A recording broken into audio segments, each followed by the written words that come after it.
We'll wait. Yes. Okay. All right, great. All right, well, everybody, thank you for, again, I sometimes think these are harder to do than actually person, you know, with all the different moving parts and getting logged on. So thank you, everybody, for being here. Thanks, Kathy and Steve and the staff for getting this together.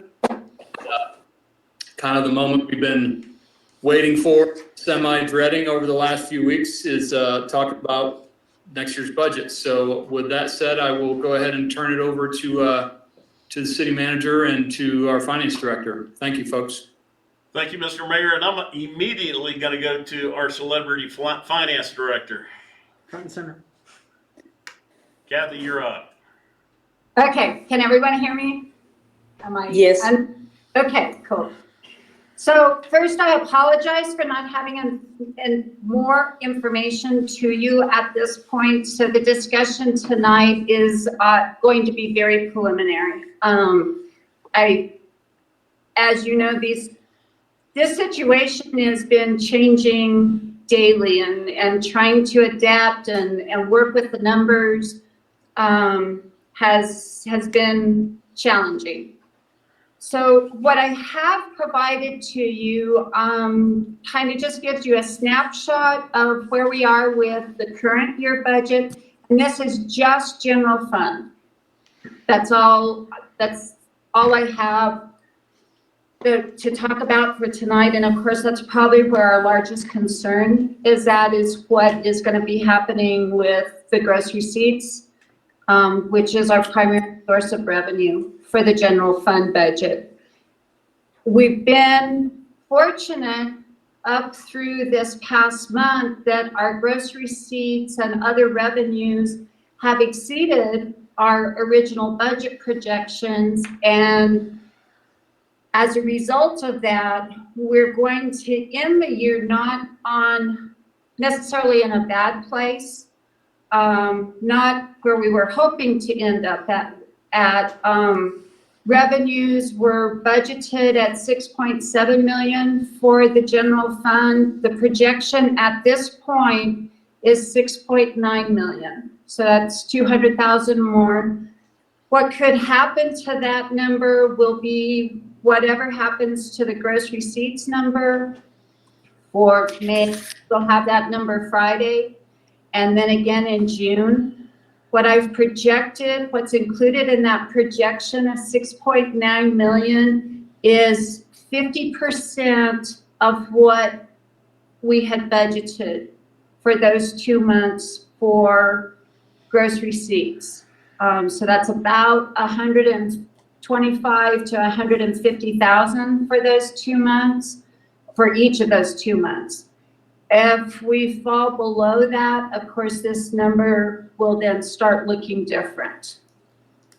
The expenditures, we budgeted at 8.7 million. Currently, we're at 7 million for the projection through the end of June. But we are making lots of changes right now that aren't necessarily reflected in this number. Steve is approving every dollar before it's expended. It all has to go through that approval process. So obviously, departments are being very cognizant of what those dollars are being spent on, as well as with that additional scrutiny provided by Steve. So I do anticipate that this 7 million, our actual number, is going to reduce by that. We just received our April fuel bill, and it is, because of the tumble in fuel prices, it is about a quarter of what we normally have been. So it'll be factoring those costs into that 7 million, as well as then continuing that projection into FY21, because I anticipate those fuel prices are going to stay low until at least spring of 21, possibly longer. And so there will be some additional reductions that we can make into the FY21 budget using those numbers. So at this point, our cash reserves are looking pretty healthy to move into FY21 within the general fund. And that's because revenues were higher this year, and then we're working on keeping that spending low. So where we started FY20 with 3.3 million as a cash reserve, we're looking at starting FY21 with about 3.2. Hopefully, we can bring that up by the continued decreases in spending for the next 2 months, and that the sky isn't slipping as bad as I'm thinking it's slipping. So hopefully, I'm hoping that we're pretty good with that 3.2 number, that it doesn't change significantly over the next 2 months. However, all of the, and I have listened to a lot of webinars this last month on what the experts are projecting is going to happen with revenues, the tools to use and such. And the majority of them are indicating to look at what happened to your revenues during the 2008-2009 recession and double that. So our gross receipts dropped 15% in 2009, and of course we haven't even recovered that yet.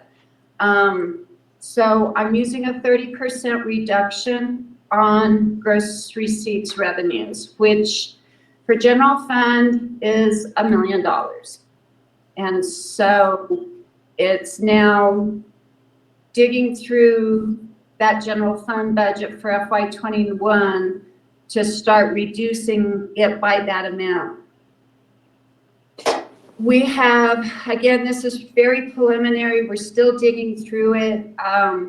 Personnel, currently with personnel, existing positions, budgeted positions, which are currently vacant as of, and this goes back to April, so I haven't factored in any of the furloughs yet, and we're going to have to figure out what that governor's order looks like as to how positions come back and when they come back.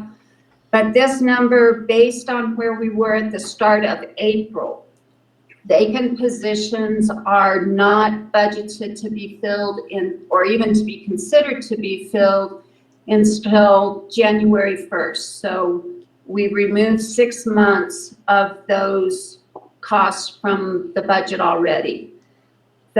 We had been projecting to do a pay plan increase in July of 75 cents. That is completely removed from all of these numbers at this time.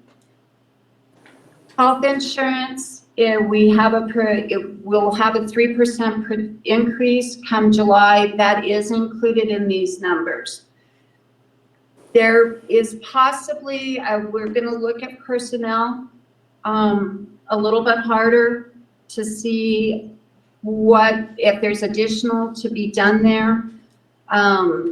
But we're at 4.7 million in general fund just for personnel expenditures.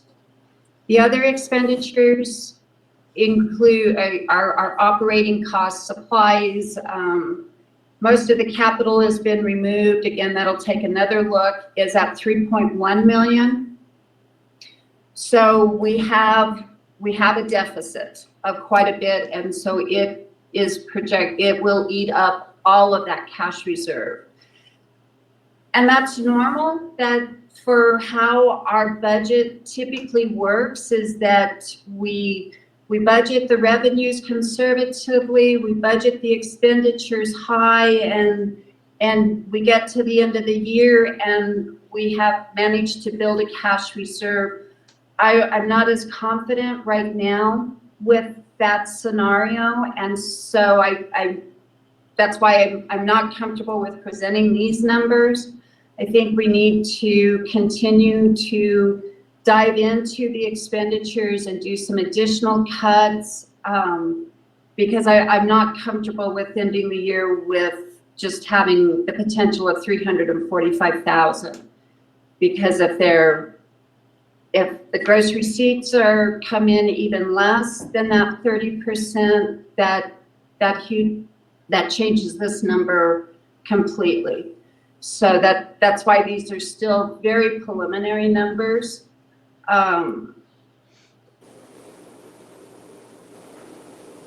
The other thing that doesn't necessarily become a budget issue because of how property taxes are handled. We will eventually, at some point, collect on property tax. We just don't know the timing of that.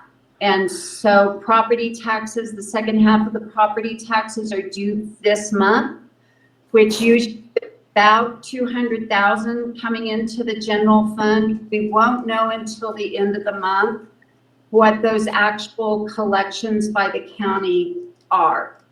And so that has a potential of changing these numbers. Well, it won't change the budget number, but it has a direct impact to what that cash flow looks like for the city. We haven't seen a reduction in the gas tax yet. We thought that would be down with the April distribution. On Friday, so I don't know if we will see a slide in those numbers. That's over in a different fund, but I'm anticipating that those numbers should reduce if we were all staying at home the way we were supposed to. The low gas price potentially increase those sales once we're able to moving around, but we won't know about that until later in this year, what those impacts are. Motor vehicle, one that we're going to have to look at hard. The way that particular department works is that the revenues that come in for motor vehicles specific to the transactions that are conducted, so we get a portion of those transactions are reimbursed back to the city by the state, and the city also charges a fee for each transaction that's conducted in the office, and those funds remain with the city. But it's the combination of those two revenue sources that funds the motor vehicle department. And so without having to use any general fund revenues to support the office. And that one's going to be, we're going to have to look at that one to see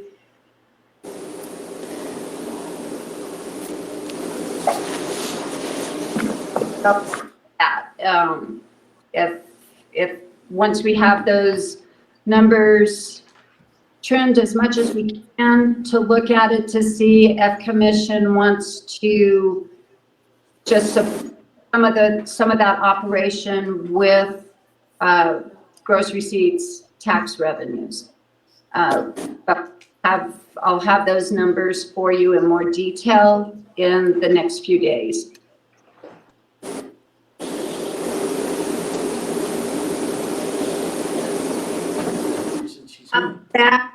I can go into more detail. When you're looking at these numbers, one of the things that is required by the state is that we calculate that 1/12 reserve. And so it has to be calculated in, even though it's not monies that we're going to expend, the state requires us to take that on top of what our budget is when we're calculating, when we're submitting to the state. And so that calculation will come in out. And so that's why you're seeing it on here as being a reduction to that cash reserve.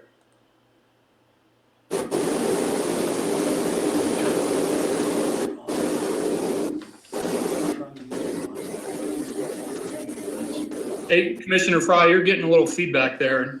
I don't know if you're still talking, Kathy. I couldn't hear what you just said. I wasn't sure if anybody could hear me with that white noise.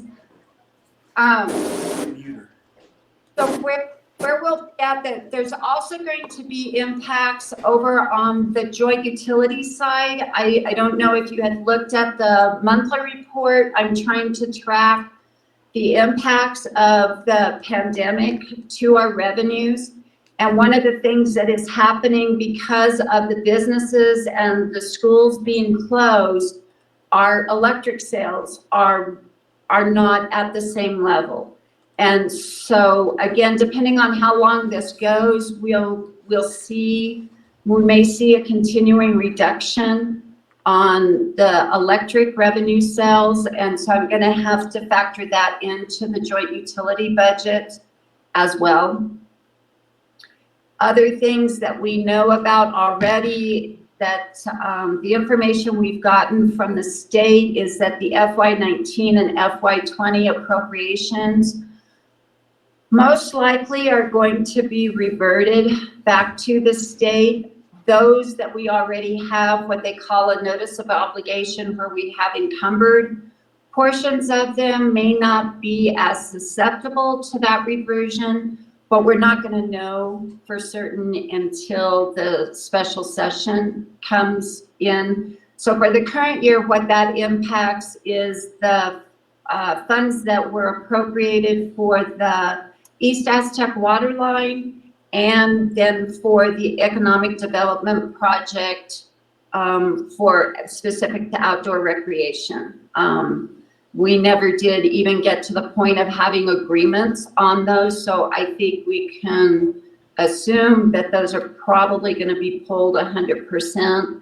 We'll look at North Main is encumbered, a portion of it is, but we don't know what type of formula that they'll be looking at. And then of course the arterial is susceptible as well.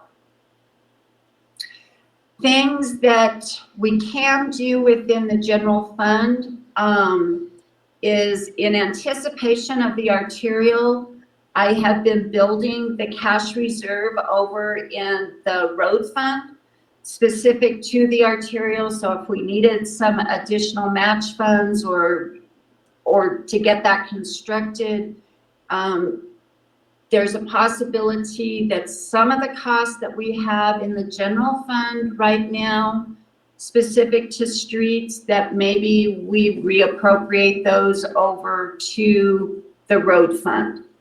But again, it comes back to how we want to spend those dollars and how much reserve we want to have available for if it's the arterial project or some other type of road project that may be coming up.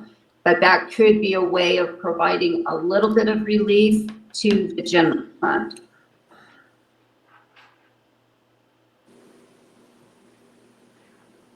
And I guess my question to the commission would be, are there items that you want us to specifically look at, or not to include in the budget? At this point, as far as the discretionary funds, I'm trying to leave it in there, but I've told everyone that I don't know at what point the commission would even consider appropriating any of those funds. The funding for FORSEDS is reduced to the amount that was approved by the commission during this current year.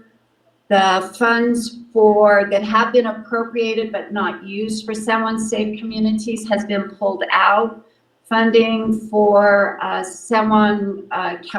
for the Crime Stoppers program, since that program has terminated now, or our participation in it has terminated, those funds are not being included in the next year's budget. And those numbers are already out of the numbers in front of you.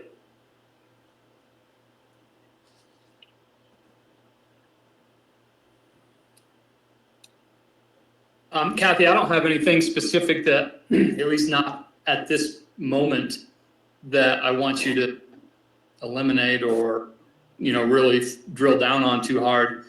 And that you kind of answer my question as far as discretionary stuff, because there's a few organizations that's kind of their lifeline is our level that we give them from our discretionary fund. And I understand, and I'm sure that if they haven't been told directly, they have to at least have an idea that some of that funding that they've been able to count on is going to be reduced at best. And I don't know if we've had those, if anybody at the city or has had those conversations with, for example, the museum or the Boys and Girls Club, where we may, what our stance may be in the months to come. But yeah, those were my kind of things that jumped out at me as far as concerns.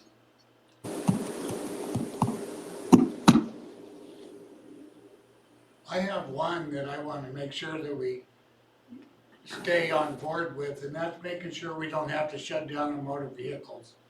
That thing's important to the city. We fought really hard through the years to keep it, and we generate, it's probably costing more than what we need if we need to raise transaction fees or whatever, but somehow we need to maintain that because it's a good reputation. It brings people to Aztec any way you look at it. So I would hate to see us close motor vehicles.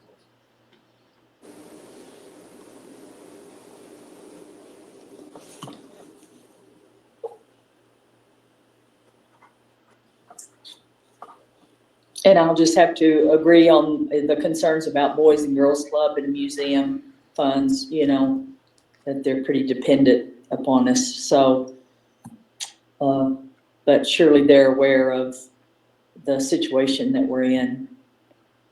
And so many things are going to have to be cut.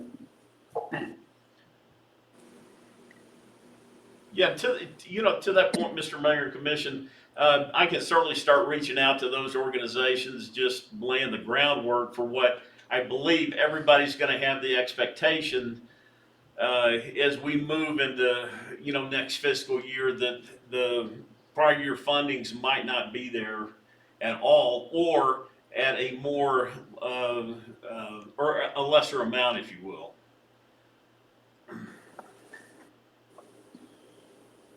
Okay, thank you. Yeah, I mean, I think it's if there's other departments and other folks that are doing the belt tightening, I think everybody should understand that nobody's really immune from having to cut costs or to have lesser expectations than they have in the past. I mean, I'm sure that Kathy and everybody involved, as well as the commission, will do their very best to give the most amount of funding for these important programs. But, we're obviously going to have to prioritize. And I have no doubt that Kathy will do a lot of that ahead of time, of course, like she always does. And then we will, come in and do more fine tuning stuff, as necessary, as far as priorities. And everybody has kind of their thing, like the MVD, for example, or the Boys and Girls Club and et cetera. So, yeah, I mean, I appreciate that, Steve, to start maybe reaching out just a little bit and just give them a little bit of a, heads up, so to speak. Sure.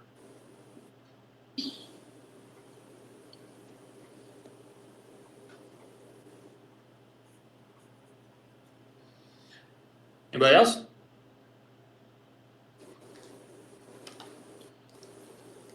So my plan is to work with Steve because there's some items that I have identified that we need to sit down and see if those are costs that we don't want to include or potentially mark them differently.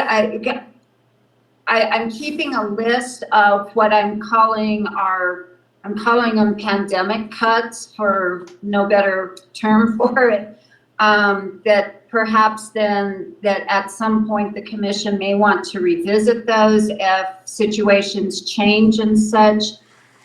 So some of those may be items that Steve will be comfortable with making that decision, or they could be the items that we bring to the commission for direction, as it may delay different things that departments were doing, and so that commission is aware that projects or programming or those types of things may be delayed, and it will be as a result of insufficient funding being available. So I have a list of those that I'll get with Steve, and then we'll see how we want to approach those. I see Josh on the video link. So that does bring up, I think everybody understands that our lodging industry has been hit severely with this pandemic. And where we'll see it will be over on the lodger's tax side. That's where those revenues come in. They do not flow into the general fund. And there'll be that strategy that we will need to be working on as to the available funds that there are, how they are expended, and at what level they're expended.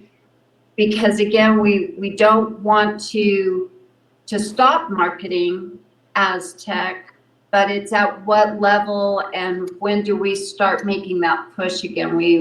We have stopped or delayed a lot of the programming, marketing that would have been going on this summer, that's primarily what state tourism is doing as well, is waiting until we see things starting to lift and then start spending those funds to start marketing the state again. And that's the same approach that we've taken locally as well.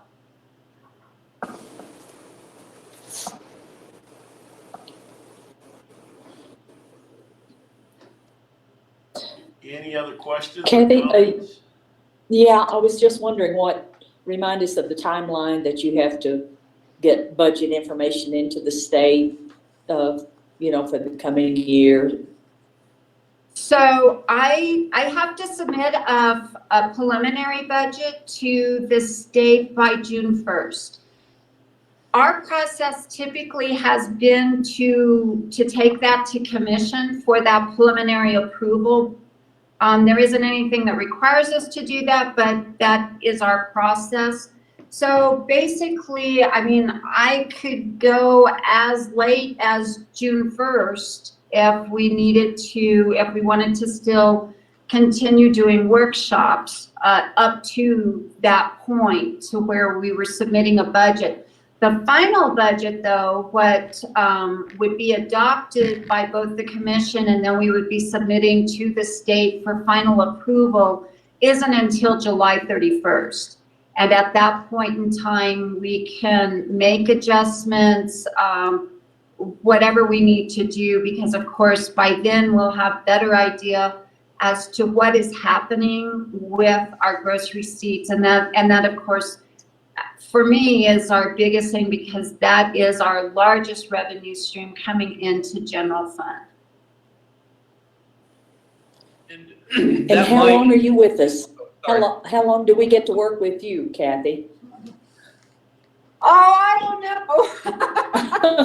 know. Nothing like getting put on the spot. Yeah, my heart can't take any disappointment today, so let's just table that answer. Well, what I'm thinking into the fall, a whole lot depends on what's happened. So I really don't want to leave without having everybody prepared and such. And of course, we're down a couple of positions in finance that we're right now not going to be able to fill until January. So we're trying to do a lot of cross-training, interdepartmental type training to have lots of people step out of their current comfortable confines right now and giving them some new challenges. So that's kind of, I haven't submitted any paperwork, and we'll just kind of take that month to month. Okay, we appreciate you. Thank you. Of course. But there's also, I don't know if anybody's read the news today, and I know this is probably not the package that's going to get passed by the full Congress, but there is some more talk, and we can touch on it more in the meeting later with reports about, a little bit of lifeline to the states and municipalities from the federal government, kind of like phase 4 or 5 or 12, whatever we are on, as far as these sort of stimulus packages. But there is a pretty big focus on, helping out smaller municipalities and things. So there might be some stopgap there that will change our numbers as well. So hopefully by the time you have to submit that, we'll have a little bit clearer picture on that. Right, yeah. And that's one of the things we're submitting, our actual purchases for PPE and such that are over and above what we normally have done. And any overtime, we haven't had a lot of overtime related to the pandemic right now. We are submitting those on a biweekly basis to the county. They're turning around and submitting those up to the state, to Homeland, for looking for the FEMA funding and such. But what we've been told, my last conversation, was that we may not know what FEMA actually is going to do with that until this fall. So there is a potential we could have some recovery on some of those costs, but it's not anything that I have included in any of the revenue numbers.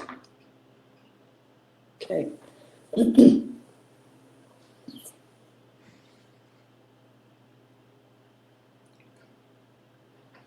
So, why don't we lay a game plan tonight for our next workshop?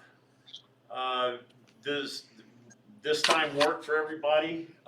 Is there better days of the week for anybody, or maybe next Tuesday as the next discussion? Does that Fine work? with me. I'm not going anywhere. Yeah, I don't have any, Tuesdays are fine, for me personally. I'm pretty flexible. So if there's I know like Austin and Mark, are you still going to your office? Oh yeah, every day. So as far as, in my opinion, and I know Mr. Padilla is retired, Austin has a day job, Roz is retired. I'm working from home as a school teacher. So evenings are pretty easy for me. So whatever the other two kind of need, I'm willing to flex around the needs. As long as it's not in the middle of the afternoon, I'm fine. Yeah, same here. Same usual. Tuesday evenings works great for me. So Yeah, let's that's plan great. on next Tuesday at 5:15 for our next budget discussion. That's fine with me. Okay, Yeah, that great. sounds good. We won't, if we run a little long or whatever, we won't have the constraints of a meeting sitting at 6 kind of thing. So we can take a little more time if necessary. Correct, okay. We will make it happen. Thank you, sir. Okay, is there anything else, Kathy, that you need to add, or, and if she doesn't, are there any other things that any commissioners need to add? No, not really. Okay. No, not for me. This is all kind of just a nightmare. We'll get Yeah. through it. Very challenging, yes. Yeah. And Kathy, I know we tell you how much we appreciate you, but just kind of, once again, we appreciate your steady leadership, and Steve and everybody else in staff. I personally would be just kind of, punching in the dark without your all's guidance. So we appreciate the hours and the work you guys are putting into this. And I know you're really hard choices. I don't envy you, but I have so much admiration and respect for what you guys are doing, and everybody else that's on, of course. So thank you. They're Sorry spies. about that. My dogs and their appreciation as well. But unless anybody wants to add anything, we have maybe 10 minutes if anybody needs to get some water or something like that. Thank you all. I'm going to mute myself and go grab a glass of water and be back in about 5 or 10 minutes. Thank you, everybody.